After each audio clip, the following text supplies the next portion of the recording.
Welcome to the Friends with Money podcast, brought to you by Money Magazine, creating financial freedom for Australians since 1999. Hello, and welcome to another episode of the Friends with Money podcast. My name is Michelle Baltazar. I'm the editor-in-chief here at Money Magazine. Thank you for joining us. Today's episode is part 2 of our 3-part series on how to get your life admin sorted in 2023. If you haven't had a chance to listen to it, we did do an interview with our guest on why it's important to get your life admin sorted. So this time, we wanted to talk about the cents and dollars, how to streamline your household to save. And again, our guest is Mia Northrop, co-author of Life Admin Hacks. Welcome to Friends with Money, Mia, and Happy New Year. Happy New Year. It's great to be back, Michelle. Yes. Now, you got me thinking last time about the password manager and just streamlining that. So I've got that ticked. And Great. I now have a new email. I have my admin email. Now, with the hour of power or power hour, still kind of sorting that out, but hopefully I'll get there. Oh, good for you. I'm glad to see you put some of this stuff into practice and hopefully reaping the benefits. Yes, it's the mental load, getting rid of that mental burden, as you said. Yeah. So now we want to get down to the nitty-gritty of this and really help our listeners save hundreds of dollars, hopefully, or even thousands of dollars on their household expenses. So shall we get straight into it? I want to ask you, what are the regular household activities that you think make the most of our time and money? Yeah. So we have a section of the book that really focuses on streamlining your household because you do want to have this rhythm to the week, to the month, where things tick over smoothly. And there are a few aspects of this that do actually pay off in terms of your finances. So we had dedicated a good chunk of time to talk about decluttering, for example. And decluttering is one of those things that due to various books and television shows has become very front of mind for a lot of people, but they don't realize it's actually a way to save money. We also can think about meal planning and the way we do grocery shopping. So reducing waste of food, having a clear sense of how food will be used so that we're not wasting it, and also approaching grocery shopping in a more efficient way so that we're buying in bulk, for example, we're buying specials of our favorite things to save money. We can also talk about outsourcing. So a lot of people get meal kits, for example. They'll have a gardener, they'll get people to help with home improvement tasks.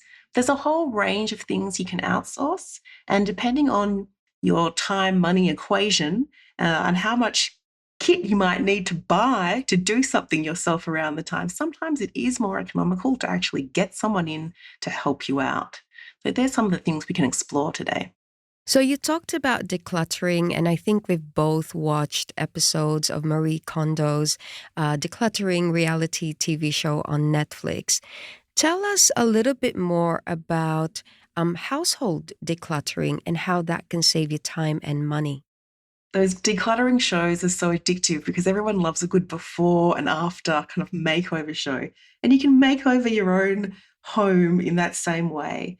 So we've actually found that one of the benefits of decluttering is realizing what you have, because you're going through all of your belongings, you're rediscovering what you actually own. This is going to make you less likely to buy new stuff. So you're saving money because you've realized, oh, I forgot I had a bag back there full of winter clothes, or I've got a kid's cupboard full of toys that they don't even use. Let's bring some out and cut that bill. So you're going to avoid buying things that you don't actually need. You're going to avoid rebuying things that you can't actually find. So sometimes if there's a lot of clutter, you've stashed an item somewhere and you can't locate it and you have to go and buy it again, which is just, an actual definition of a waste of money. You might have even forgotten you had it.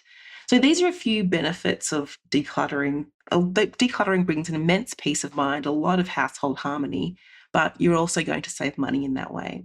And you're also going to be living more sustainably. You might be donating things, upcycling things, finding new uses for things you have around the home. So there is an economy to decluttering as well. Yes, I'm a big fan of making sure all my Christmas stuff are like 3 boxes, just kind of at the back of the shed.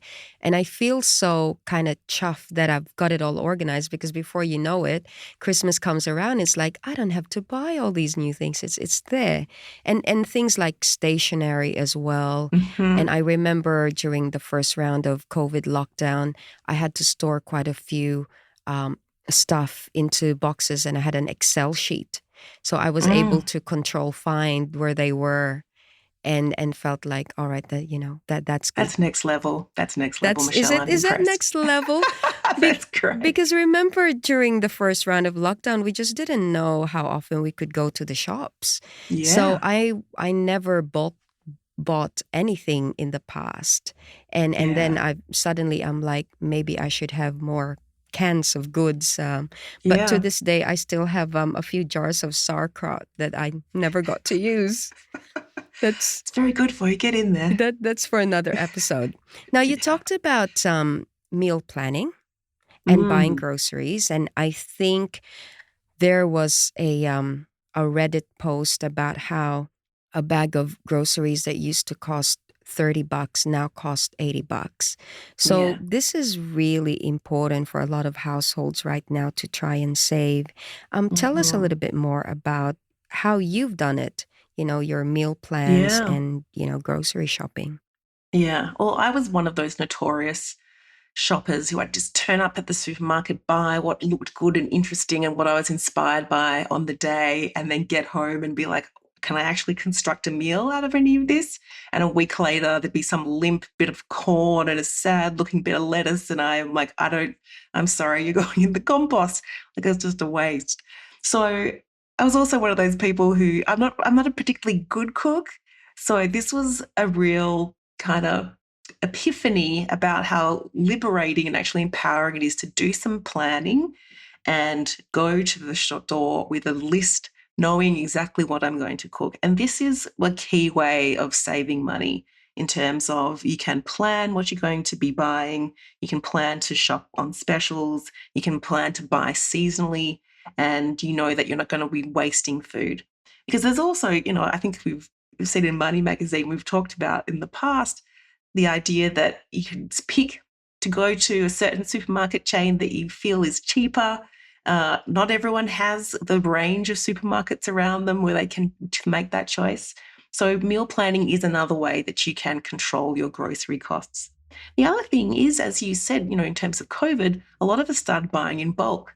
If you can buy multi packs of things, if you can buy in bulk when things are on special and you have storage to put things aside, that's an excellent way of keeping those grocery costs down. Going to buy at bulk source places where there's no packaging, you're bringing your own jars or bags to fill up. Sometimes they're also very economical to shop that way. So these little things are really in your control with whatever the prices are doing at the various supermarkets. These approaches can help you minimize those costs too. And how do you get your family involved? Do you kind of sit down with your partner or your kids to do the meal plan? And how long does that take?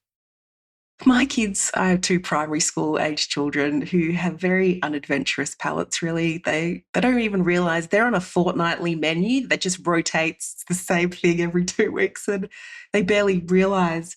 So we kind of talk about we change it up once a school term, like once a quarter, talk about what everyone wants to eat and what they might like to make.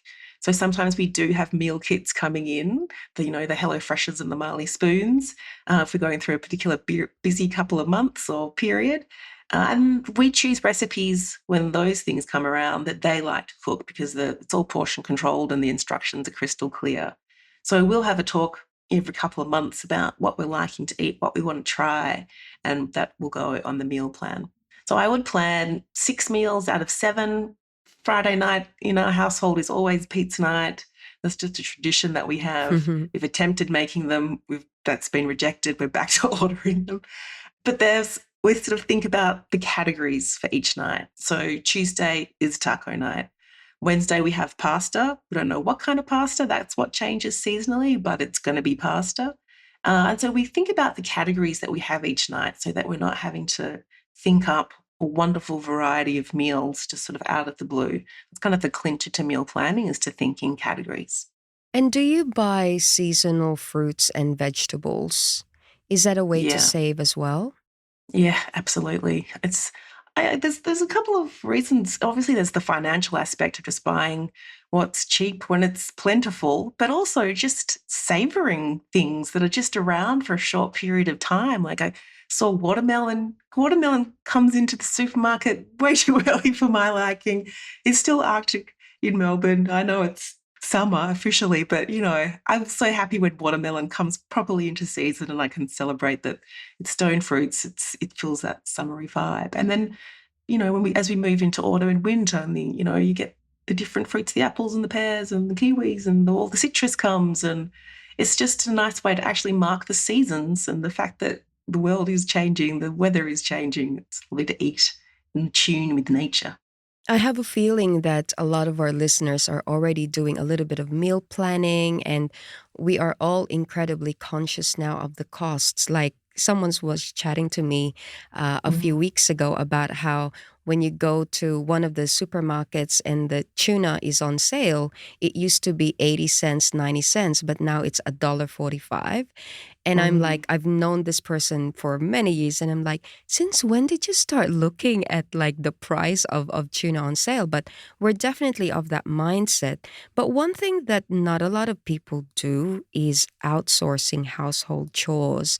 So I thought we would Mm. just kind of wrap this episode up with this third tip on outsourcing household chores. Any kind of hacks there? Yeah, this is outsourcing is actually probably the most controversial topic we talk about in our community because people feel that it can be kind of indulgent or just for the privilege to outsource things. But it's also a very kind of gendered topic because there are some areas of things that we outsource that you wouldn't blink about getting some help in. So, if you need someone to come and clean the gutters or mow the lawn, these are traditionally male jobs. These are traditionally things that you'd get some help with without blinking. But things like making your kid's dream birthday cake or organising the family photo album, which are traditionally more women's roles, people are like, oh, really? You can just, do that yourself. There's always this pressure of time, time, time. What can I squeeze in? What can I do? There's also the aspect of what do I have the skills to do and what do I have the gear to do?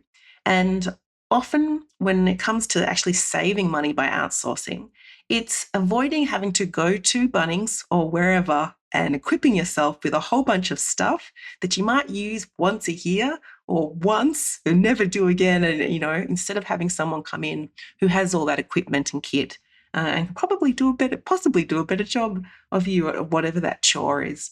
So when I think about outsourcing, you need to actually compare not just the fact that you could do it yourself and assume that it's no cost and that when you have someone else do it, there's a cost. When you're doing it yourself, you might actually need to fork out to buy the gear to do it. And there's also the opportunity cost of what else you could be doing with your time. And for people who are in busy seasons of life where they've got small children, not a lot of time for exercise or their own social life or their own self-care, sometimes that is actually too high a price to pay in terms of trying to do everything yourself and potentially leading to burnout, just getting stressed and anxious and feeling like you got no time for yourself. So yes, I'd love people to think about outsourcing as not just if it's free if I do it and I will pay for someone else. You're actually buying yourself time. You might be buying yourself peace of mind. You might be saving yourself money on actually buying kit. And you're not losing out on that opportunity cost of how else you might be using that time. Fantastic. And what I use Airtasker a lot for odds and ends, whether it's for software development or uh, putting a cabinet together, little things like that. Certainly, the Yeah. time factor where you only have the weekend to spend it with family. I mean, with me, it's also with my elderly parents and just having Yeah, that day with them instead of having to do all this, household chores. So I that's think right. that would be the challenge that I would like to pose to our listeners because not a lot of people really consider outsourcing as a way Mm. to save time and money. And it's a great time of year. It's the start of the year. If you think about how do you want to spend your year, where would you like to be winding back something or do a little bit less of something? Where would you like to be making more time in your life? And maybe there's some benefit there to outsourcing particular tasks, even if it's just for a period of time. It doesn't have to be forever. Good idea. Now, I'm afraid that's all we have time for today, but again, really lovely chatting with you on this topic how to streamline your household to save time and money. Thank you, Michelle. Before we go, don't forget that if you enjoy listening to the Friends with Money podcast, we'd love for you to recommend it to your own friends and family, or you can help us out by leaving a review on iTunes or the Apple Podcast app. You can also send in any questions, comments, or even topics that you'd like me to discuss with Mia in our next episode through our dedicated email, which is podcast@moneymag.com.au. And finally, make sure you head over to moneymag.com.au for all the latest financial news and stories. We hope that you can join us for our third and last episode on these three-part life admin series, where we will talk about how to get your affairs in order.